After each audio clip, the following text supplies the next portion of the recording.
नमस्कार दोस्तों। आज बात करेंगे उत्तर प्रदेश की राजनीति के बारे में। उत्तर प्रदेश की राजनीति का जैसे ही जिक्र होता है, जैसे ही चर्चा शुरू होती है, तो एक ही नाम सामने आता है, अखिलेश यादव समाजवादी पार्टी का। क्योंकि उत्तर प्रदेश में योगी आदित्यनाथ की सरकार है और योगी आदित्यनाथ की सरकार ने उन्हें पिछले दिनों जिस तरीके से छकाया है, थकाया है, गिराया है, उसके बाद से अखिलेश यादव की हालत एकदम पस्त है।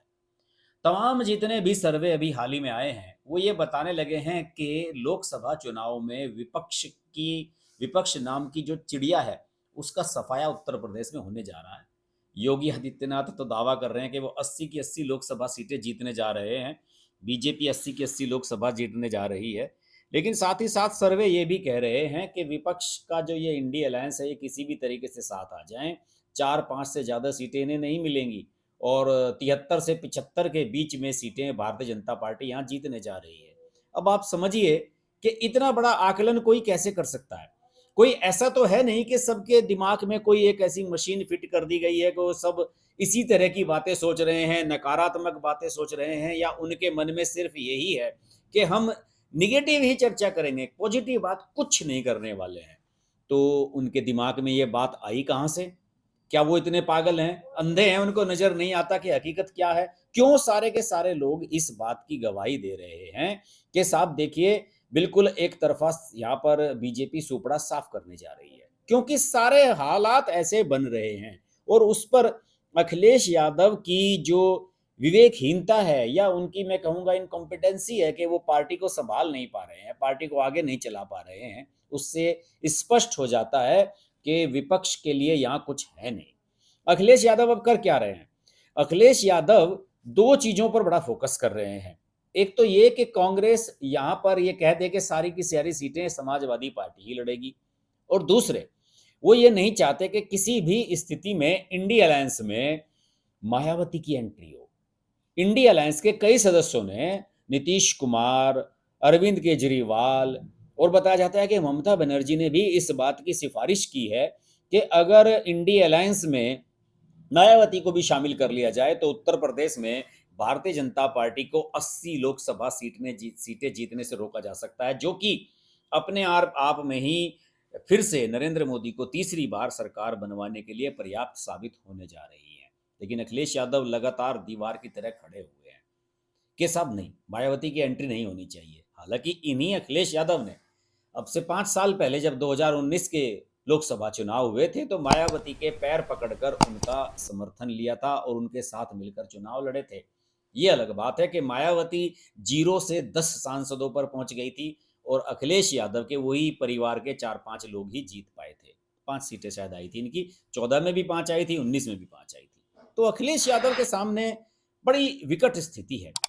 अब वो कुछ भी फॉर्मूला आजमा सकते हैं। कांग्रेस का साथ लेकर देख चुके हैं, 2017 में कांग्रेस के साथ मिलकर विधानसभा चुनाव लड़े, जबकि वो खुद सीएम थे और चुनाव हार गए। यूपी के लड़के बनकर घूमे थे राहुल गांधी।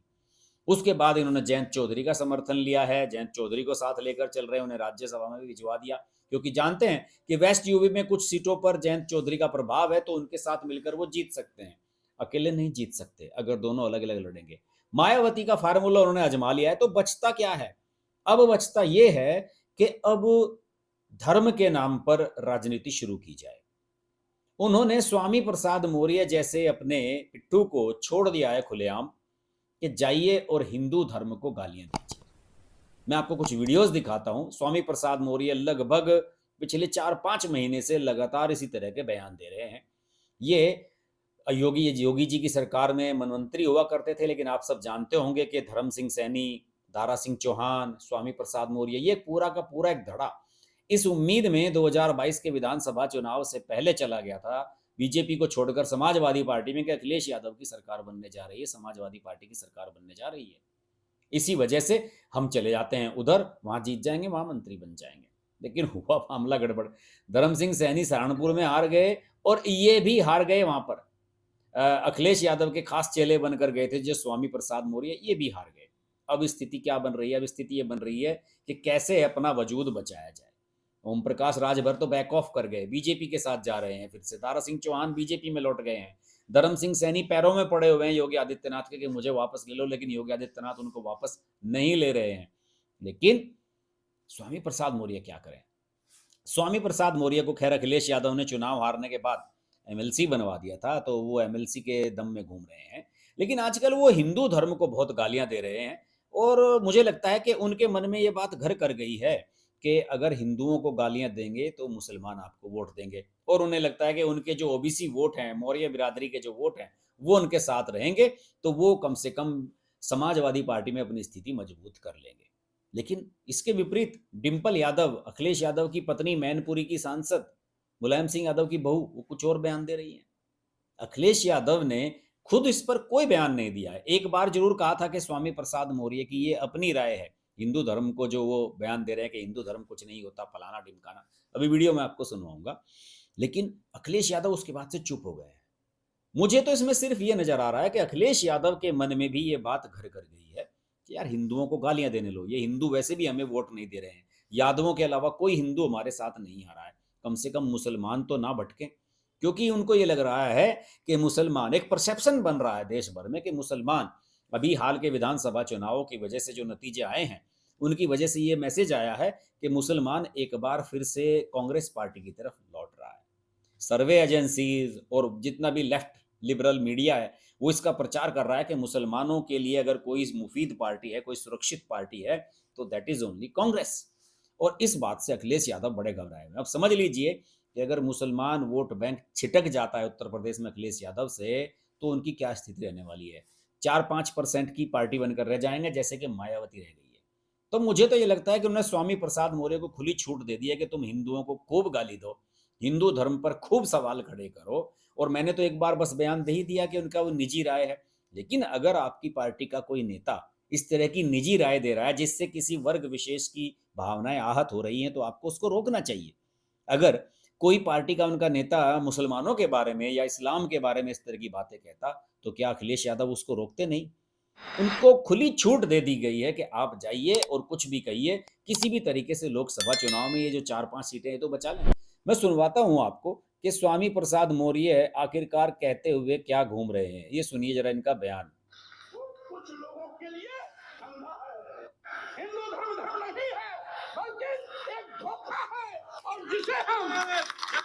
जिसे हम हिंदू धर्म कहते हैं वो कुछ लोगों के लिए धंधा है, हिंदू धर्म धर्म नहीं है बल्कि एक धोखा है। और जिसे हम हिंदू धर्म कहते हैं वो कुछ लोगों के लिए धंधा है। और वैसे भी 1995 में माननीय सर्वोच्च न्यायालय ने अपने आदेश में कहा था हिंदू कोई धर्म नहीं, ये लोगों के जीवन जीने की एक शैली है।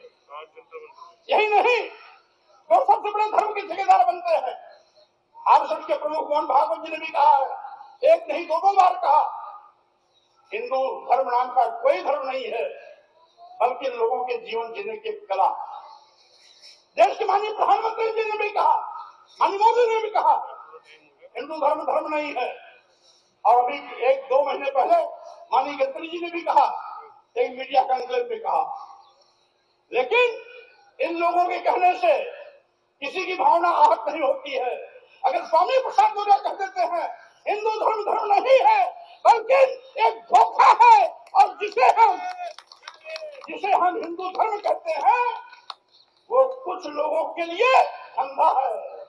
जब हम कहते हैं कि ये कुछ लोगों के लिए धंधा है, तब पूरे देश में भूचाल लग जाता है। लेकिन वही चीज अगर मोहन भागवत जी कहते हैं, माननीय प्रधानमंत्री नरेंद्र मोदी जी कहते हैं, माननीय गडकरी जी कहते हैं, तो किसी की भी भावना आहत नहीं होती है। अगर वही चीज स्वामी प्रसाद मौर्य कह देते हैं तो लोगों की भावना इतनी कमजोर होती है तो ये तो कि स्वामी उनकी प्रसाद भावनाएं मौर्य आहत। कह रहे हैं, इस तरह का बयान दे रहे हैं। और इस बारे में मीडिया वालों ने डिंपल यादव जी से पूछा, जरा सुनिए उनकी बात। महासमाज की एक बैठक हुई राष्ट्रीय अध्यक्ष, तमाम बार खासकर स्वामी प्रसाद मौर्य हमेशा समाज के प्रति कुछ ना कुछ टिप्पणी करते हैं। राष्ट्रीय अध्यक्ष जी ने ये स्वीकार किया, उन्हें रोका भी है, समाज के प्रति ऐसे इस तरीके से टीका टिप्पणी ठीक नहीं है। क्या देरी नहीं हुई? शुरू से ही राष्ट्रीय अध्यक्ष जी ने इस बात को कहा है कि ये उनके अपने खुद के विचार हैं, ये समाजवादी पार्टी के विचार नहीं है। और समाजवादी पार्टी उनके विचारों का समर्थन किसी भी रूप में नहीं करती है। 142 सांसदों पर कार्रवाई। एक दिन पहले ब्राह्मण यानी कि महासभा इन्होंने तो डिम्पल यादव ने तो कह दिया कि हम स्वामी प्रसाद मौर्य के विचारों का समर्थन नहीं करते हैं, लेकिन एक बंदा आपकी पार्टी का एक नेता खुलेआम इस तरह की बातें एक धर्म विशेष के बारे में कह रहा है, तो उसे रोकने का क्या आपको हक नहीं बनता है? इसका मतलब वो जो कह रहा है उसको लेकर आपका मूक समर्थन है। आप मुसलमानों में अपने वोट बैंक में ये मैसेज देना चाहते हैं कि साहब देखिए हमने तो खुली छूट दी हुई है, हिंदुओं को खूब गालियां दो। अब हिंदुओं को सोचना है कि उन्हें समाजवादी पार्टी को क्या वोट देनी है। आज भी बहुत सारे ऐसे लोग हैं, जिनमें मैं केवल यादव समाज की बात नहीं करता हूँ, और भी बहुत से ऐसे वर्ग हैं, वैश्य समाज में भी बहुत सारे ऐसे लोग हैं, बहुत सारे ऐसे लोग हैं जो अपने नेताओं की वजह से समाज पार्टी में जुड़े हैं। लेकिन उन्हें भी इस पर सोचना चाहिए कि एक पार्टी का आदमी खुलेआम बड़ा नेता, सीनियर लीडर जो मंत्री रहा है उत्तर प्रदेश में, वो इस तरीके से हिंदुओं को और हिंदू धर्म पर सवाल खड़े करता हुआ घूम रहा है, और आपकी पार्टी उसको एंडोर्स कर, आप केवल ये बयान कहकर नहीं बच सकते कि इस पर ये स्वामी प्रसाद मौर्य की निजी राय है। आपको उन्हें बोलने से रोकना होगा। केवल डिम्पल यादव से आप कहलवा देंगे तो काम नहीं चलेगा। अखिलेश यादव को खुद आकर ये कहना पड़ेगा कि स्वामी प्रसाद मौर्य जो कह रहे हैं गलत कह रहे हैं, लेकिन ऐसा अखिलेश यादव कहेंगे नहीं, क्योंकि उनको वोट चाहिए। देखते हैं लोकसभा चुनाव में हिंदू कितने वोट देते हैं समाजवादी पार्टी को, और क्या समाजवादी पार्टी हिंदुओं के वोट के बिना केवल मुस्लिम और यादव वोट के सहारे ही जीत सकती है? नहीं, असंभव है।